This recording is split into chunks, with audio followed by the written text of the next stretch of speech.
Pero ano, gasgas na yon? O eto mas solid para sa rapper na yan. Gas!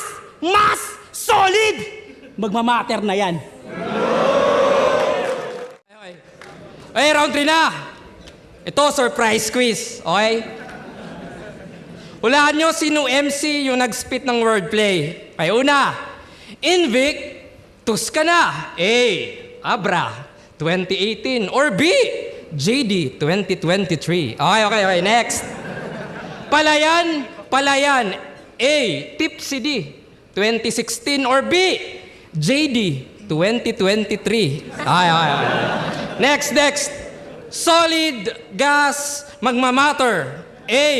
Antonym 2021.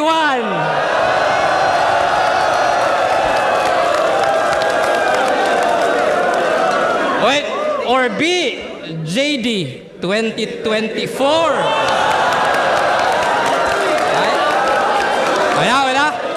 Okay na. Goods na ba lahat? Ang sagot, all of the abubo ka. O ano, so, para ma-flip mo yung info, nag-imbento ka na yung linya, ninakaw kay Anthony Mampugay. Pues ngayon, tinatawagan ko dito si Anthony para magpatunay. Asan si Anthony? Oh, meron ka ba nagmamatter line na ninakaw ni JD? Wala. Oh, malinaw.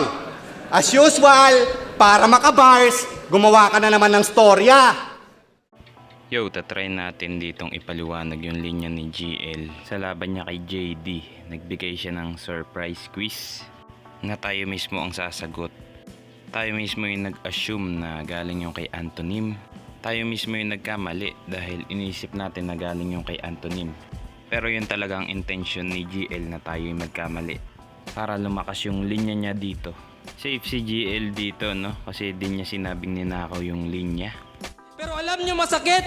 Alam kong hindi yun nakaw sa Ang ganda kasi ng pagkakalatag ng linya dito ni GL na parang ninakaw talaga ni JD yung linya ni Antonym.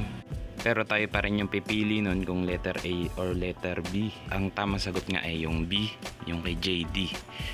At parang teacher na nagbigay ng exam kung letter A or letter B. At ang pinili natin is mali. Kasalanan ba ng teacher na mali ang ating pinili? Tayo ang mali talaga dito at yun talaga yung intention ni GL na magkamali tayo dito. Para may gulat factor na parang nahulaan ni GL yung banat ni JD para makapuntos, no? Ang galing ng pagkakagawa niya dito, no? Pati tayo naloko.